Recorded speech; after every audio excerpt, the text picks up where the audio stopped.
Right, click the links to join the channel here over at SubStars, now over at Odyssey. So this image on screen, no, this is not what you're going to get in the movie, though. If you got this kind of stuff in movies, they do a whole lot better. So the perception, they dress like this for the premieres and whatnot, and it really makes you activate the elements and go, why wouldn't you just do this on screen? Oh, because it's sexist to do it on screen. Okay, we want to avoid the male gaze. Okay, but then at the premiere, oh, that's for us. We're like just like empowerment or something. You're avoiding the male gaze very successfully in your movies because the movies are bombing. And you're making movies for women, but women don't want these kind of movies. Women want romance, mystery occasionally. You know, that's women's stuff centers mostly around relationships, interactions, and family connections. So the perception is that anything led by chicks is going to be woke SJW cancer because of 2016 Ghostbusters, Charlie's Angels, The Eternals, the Terminator remake, Black Widow, Birds of Prey, and then recently The Marvels, which was 3 chicks. And how the hell did that do? Well, it lost $200 million. That's weird Marvel, you should be printing money, but yeah, then you wouldn't be making chick-led films. So they just keep making these feminist movies, or movies that are perceived to be feminist. And it's the same thing for, the perception is reality. It's like, well, why did Solo bomb? Solo was an okay movie because the Disney Star Wars had changed the perception of what Star Wars was with the 2015 Star Wars.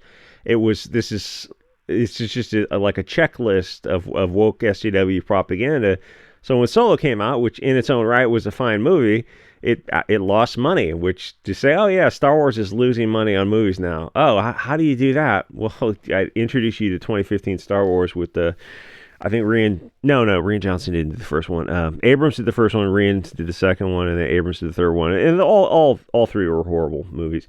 So women don't want action adventure movies. They want, relationship-centered movies.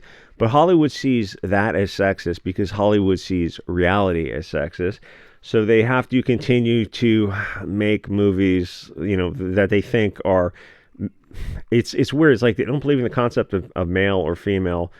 But then they do sometimes because men are like into action adventure movies, so we'll make action adventure movies with women, and we're deconstructing the narrative. And none of the things they're doing make sense until you realize, the point is not to make movies, the point is subversion and corruption, and they want to make women into men and vice versa. And then they get mad at the men who don't drag their women to see the movies, that's also the reality. Is a lot of the ticket purchases are men dragging women to see movies. Every once in a while, a Barbie will break through the cracks, or a Titanic will be a huge, huge hit. But it's obviously not that, it doesn't happen that often, because even women don't think that women have agency. Women don't want to see action adventure movies. They laugh at how stupid they are.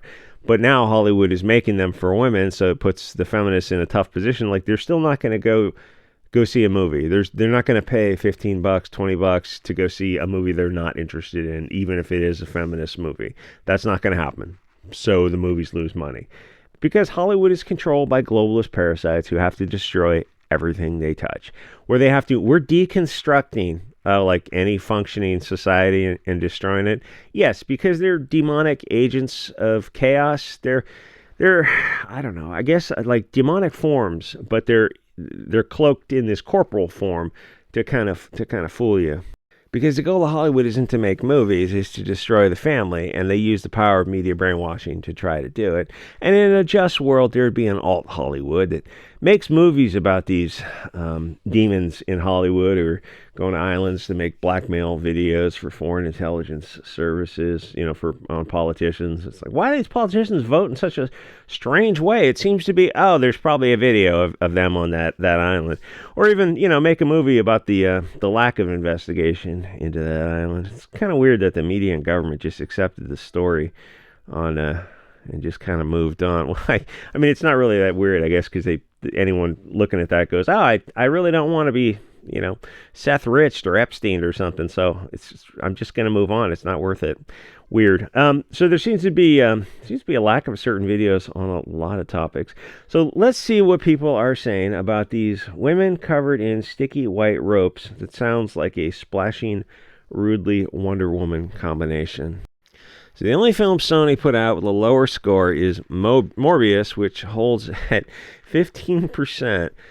But some people said that Morbius was so bad it's good, and so far Madam Web hasn't hit that level. Even its lead actress, Dakota Johnson, was doing a bunch of interviews, and she was talking about, I don't know if this movie's going to be any good. It's all green screens, and I just don't know. I did my best, but I hope you enjoy it. I just don't know if it's going to be any good. And that's just the wrong thing to say when you're trying to get people to spend $17 to go see what looks like just another stereotypical cliche bad movie. And worse is, it's like it's coming on the heels of the Marvels. So this is 3 chicks, and the Marvels is 3 chicks, and the Marvels lost $200 million. Well, plot twist, you're probably going to be in that same ballpark. So he hands her this comic book, and she flips through it, and you realize like nobody associated with the movie has read the comic book at all. In fact, they do interviews where they talk about, they told us not to familiarize ourselves with the history because we're gonna like subvert expectations by.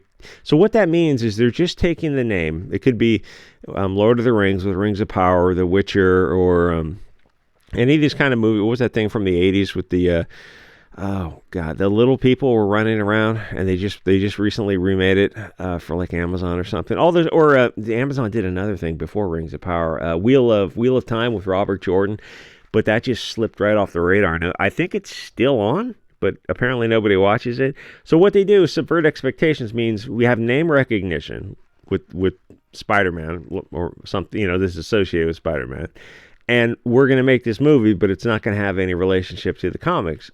So instead of thinking like, well, why don't you just make something new? Because then nobody would tune in to watch it. So this is really being dishonest because they're getting you in the door. They're trying to get you in the door to pay for it because it's attached. Like Lord of the Rings is the best example because Lord of the Rings was so successful and people absolutely loved it.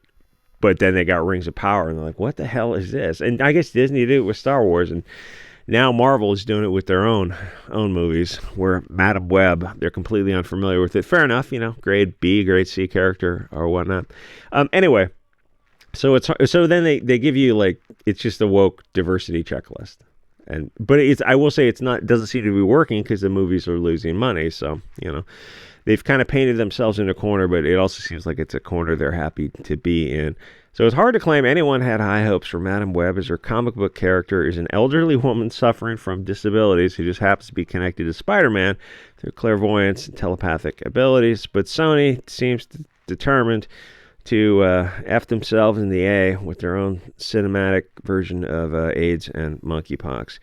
What do you think about Madam Web? Well, it comes out tomorrow, so I guess I could technically go see the matinee tomorrow for $10. I don't think I want to see the matinee, so I'm probably going to pass on that. Anyway, so it's Rotten Tomatoes. It's like at 20% now. It's probably, maybe it'll catch fire with the audience. But when even the girl herself gives these interviews and talks about how she doesn't have a whole lot of confidence in the movie, I kind of doubt it.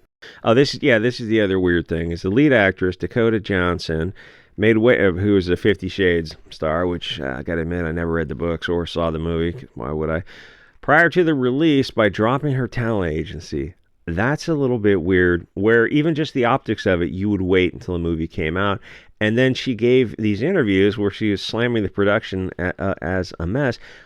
Even for her own sake, even if you're in a bad movie, which I'm sure this movie's going to turn out to be, it's weird that you would give interviews. And the thing is, it's weird that you give interviews that don't shine the movie in the highest light because you're attached to the movie. You can't be in so many bombing movies and expect to be rehired, because eventually people are going to make the connection. Though Elizabeth Banks with Charlie's Angels seem to have failed upwards. And the weird thing is, the 2 writers for this movie, I think, were the writers for Morbius too. And then somebody points out the last 5 movies they made were all these horrible movies, and you think, what's going on? How you have these 2 writers who are making a string of movies that don't do well? Why? None of that makes sense. If it doesn't make sense if you think that the return on investment is their motivating factor. It makes sense when you realize motivating factor is something else. So she did a whole bunch of weird interviews talking about the CGI for the movie, which you can talk about how the movie was a little bit of a mess after it comes out, and either it succeeds or fails, but not before the movie comes out. That's weird. Anyway, it didn't seem like she was really into this movie, but, kind of begs the question. Well, then why did you take the role of this Marvel Sony movie or maybe the production of it was such a mess, but I don't know.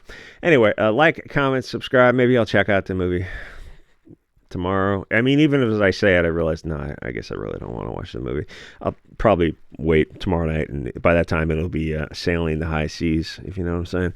Like, comment, subscribe. Thanks to everyone over at SubScribe Star and the Odyssey membership, and I'll see you guys all next episode.